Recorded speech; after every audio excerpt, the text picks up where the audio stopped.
جی جی بہت بہت شکریہ. آپ سب بات کر سکتے ہیں وزیر اعظم پاکستان سے 051-9224900 اس نمبر پہ جو آپ کی اسکرین پر بھی آ رہا ہے. اس سے کوئی فرق نہیں پڑتا کہ آپ کا کسی بھی پولیٹیکل پارٹی سے تعلق ہے, آپ بھی کال کر سکتے ہیں, نون لیگ کے, پیپلز پارٹی کے, بلکہ مریم اگر چاہیں وہ بھی, بلاول چاہیں وہ بھی کال کر سکتے ہیں, لیکن انہیں این آر او نہیں ملے گا. لیکن ہم اگلے کالر سے اب بات کرتے ہیں. جی السلام علیکم. السلام علیکم. وعلیکم السلام. میرا سر آج فخر سے بلند ہو گیا.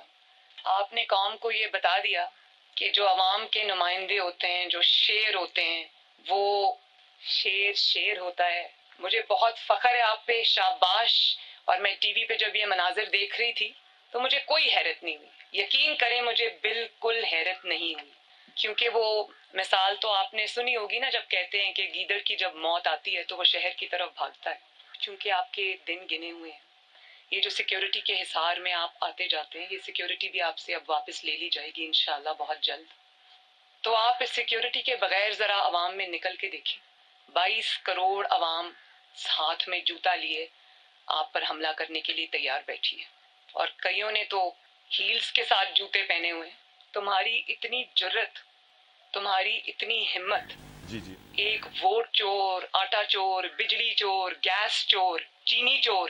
جی جی تمہاری چوری کی داستانیں جب کھلیں گی, جب میڈیا کچھ آزاد ہو گیا ہے, جب اپنی غلامی کی یا دباؤ کی یا خوف کی زنجیریں توڑے گا, جو کہ توڑنا شروع ہو گئے ہیں, تو بڑی خوشی کی بات ہے کہ میں یہ سمجھتی ہوں کہ عوام کے سامنے دودھ کا دودھ اور پانی کا پانی ہو چکا ہے. اور بڑی اچھی بات ہے کہ عوام کے اندر ایک اویئرنیس آ گئی ہے, جس میں اب آپ لوگوں کی آنکھوں میں دھول نہیں جھونک سکتے. اب وہ دور گیا جب آپ ظلم بھی کرتے تھے, زیادتی بھی کرتے تھے, دھونس اور دھاندلی بھی چلاتے تھے, اور دیوار کے پیچھے چھپ بھی جاتے تھے. اب ایسا نہیں ہوگا انشاءاللہ. میں یہ کہنا چاہتی ہوں کہ جو چند دن تم کو مہلت کے طور پہ مل گئے ہیں, اچھے سے پیکنگ کرنا, پرائم منسٹر ہاؤس میں کوئی چیز چھوڑ کے مت جانا. اور جب یہ دھند چھٹے گی تو تمہاری چوری کی جو داستانیں عوام کے سامنے آئیں گی, تمہاری اے ٹی ایمز کی جو داستانیں عوام کے سامنے آئیں گی, میں یقین سے کہتی ہوں کہ 73 سال میں اتنا بڑا چور پاکستان نے کبھی نہیں دیکھا ہوگا. بڑے غور سے میری آپ نے بات سنی. یہ جو کرپشن ہے نا, یہ ایک ایسی کینسر ہے جو صرف پاکستان میں نہیں پھیلی ہوئی. یہ ہر غریب ملک جو دنیا کا ہے اس کی بنیادی کرپشن ہے. کرپشن ایک ایسی چیز ہے جو ایک امیر ملک کو تباہ کر دیتی ہے, ایک دیمک کی طرح پھیل جاتی ہے. تو دو قسم کی کرپشن ہے. ایک ہے حکمران کی کرپشن جو ایک ملک کو تباہ کرتی ہے, ملک کو مقروض کر دیتی ہے. یہ سارے غریب ملکوں کی کہانی ہے. پیسہ چوری کرو, اقتدار میں آؤ, پرائم منسٹر بنو, وزیر بنو, پیسہ چوری کرو. کیونکہ وہ آپ پیسہ ملک میں نہیں رکھ سکتے.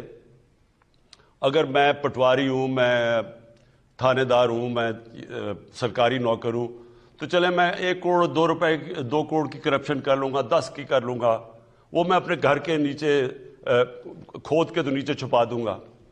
لیکن جب میں اربوں روپے کی کرپشن کروں گا تو وہ تو میری گھر میں نہیں آنے لگی, تو وہ پھر میں حوالہ ہنڈی سے ملک سے باہر بھیجتا ہوں, دگنا نقصان کرتا ہوں. پہلے میں چوری میں اربوں روپے کی, پھر جب میں, کیونکہ وہ ملک میں نہیں چھپ سکتی, میں جب ملک سے باہر بھیجتا ہوں, آف شور اکاؤنٹس میں بھیجتا ہوں, لنڈن میں مہنگے مہنگے علاقوں میں بڑے بڑے محل خریدتا ہوں, تو ملک کو اصل میں نقصان میری طرح کا. جب پرائم منسٹر چوری شروع کرتا ہے تو اصل تباہی ملک کی تب آتی ہے. یہ جو آف شور ٹیکس, جو ٹیکس ہیونز ہیں جدھر یہ پیسہ چھپایا جاتا ہے کمپنیز کے نام پہ, اور پھر یہ جو بڑے بڑے لنڈن میں اور یہ نیو یارک میں بڑے بڑے محلات لیے جاتے ہیں. ڈیولپنگ ورلڈ ہماری طرح کے ملکوں کا 7,000 ارب ڈالر پڑا ہوا ہے باہر. اور ہم اب, میں وہ پاکستانی لیڈر ہوں جو چند ان ملکوں میں سے ہیں جو پورا زور لگا رہے ہیں کہ ہمارے ملکوں کا پیسہ واپس کریں. اور وہ جو طاقتور ملک ہیں وہ کیوں نہیں کر رہے؟ کیونکہ ان کو فائدہ ہو رہا ہے. جب ہمارے سے یہاں ہزار ارب ڈالر جب غریب ملکوں سے وہاں جاتا ہے تو نوکریاں ادھر ہوتی ہیں, خوشحالی ادھر ہوتی ہے, تباہی ادھر آ جاتی ہے, غربت ادھر آ جاتی ہے. یہ سب سے بڑا مسئلہ ہے کرپشن کا. اب میں جو آپ کو آخری بات کہنا چاہتا ہوں, دیکھیں کرپشن صرف قانون سے نہیں لڑی جاتی, کرپشن ایک قوم لڑتی ہے, کیونکہ قوم کے اوپر نقصان ہوتا ہے, قوم غریب ہو جاتی ہے, غربت بڑھ جاتی ہے, تو ساری قوم مل کے کرپشن کا مقابلہ کرتی ہے. اب میں عمران خان ہر روز کرپشن کی بات کرے, لوگ تو تنگ آ جائیں سن کے, جی کوئی پکڑا ہی نہیں جا رہا. لیکن عمران خان اکیلا نہیں لڑ سکتا, عدلیہ نے پورا لڑنا ہوتا ہے اس کرپشن سے.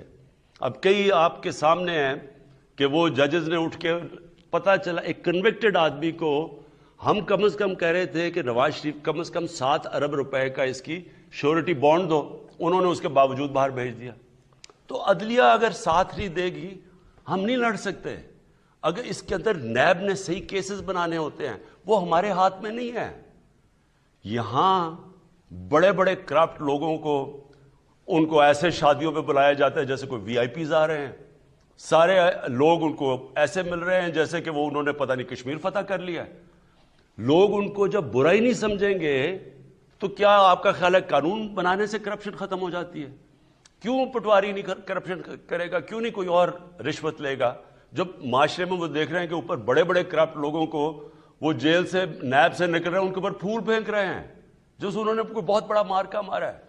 یہ جو آج کل جنگ لڑی جا رہی ہے رول آف لا کی, قانون کی بالادستی کی جنگ ہے. ایک وہ لوگ ہیں جو کہتے ہیں جی ہم قانون کے اوپر ہیں, ہمیں جرت کیسے ہوئی پاکستان کے قانون کی کہ ہمارے اوپر ہاتھ ڈالو. وہ جا کے مظاہرے کر رہے ہیں, سب اکٹھے ہو رہے ہیں کہ جی اس کی گورنمنٹ گراؤ عمران خان کی, اس سے برا آدمی کوئی نہیں آیا. کیا جنگ چل رہی ہے؟ عمران خان کا کیا قصور ہے کہ جی این آر او نہیں دے رہا؟ ان کے جو پہلے ہمیشہ ان سے ہوتا رہا ہے, جو جس کی وجہ سے آج یہ ملک نیچے گرا ہوا ہے, ہمیشہ ان لوگوں کے لیے ایک قانون اور عام بیچارے غریب آدمی کے لیے دوسرا قانون. تو یہ جو پاکستان میں آج جنگ چل رہی ہے یہ قانون کی بالادستی کی جنگ ہے. ایک چھوٹا سا طبقہ جس کو عادت پڑی ہوئی ہے خون چوس کے, پیسے بنا کے, غربت پیدا کر کے, وہ اس وقت سب اکٹھے ہوئے ہیں. اور دوسری طرف ہماری طرح کے لوگ پوری کوشش کر رہے ہیں اس ملک کے اندر کہ سب کو قانون کے نیچے لایا جائے. یہ آپ کو سمجھنے کی چیزیں ہیں کہ یہ جنگ ساری قوم لڑتی ہے, اکیلا عمران خان یہ جنگ نہیں جیت سکتا. ہم سب نے مل کے فیصلہ کرنا ہے. تو اوپر سے کرپشن کے اوپر ہاتھ ڈالا جاتا ہے, نیچے باپ کے پھر پٹواری وہ سب خود ہی ٹھیک ہو جاتے ہیں. آپ نے کہا نا جی قیمت بڑھ گئی ہے, مجھے یہ کہ جی کرپشن کی قیمت بڑھ گئی. کرپشن کی قیمت کیسے نہیں بڑھے گی جب وہ سارا دیکھ رہے ہیں نیچے کہ جی ہمارے تو حالات ویسے مشکل ہے مہنگائی میں, تو اوپر جو اربوں روپے کی چوری کر کے بیٹھے ان کے اوپر لوگ پھول پھینک رہے ہیں.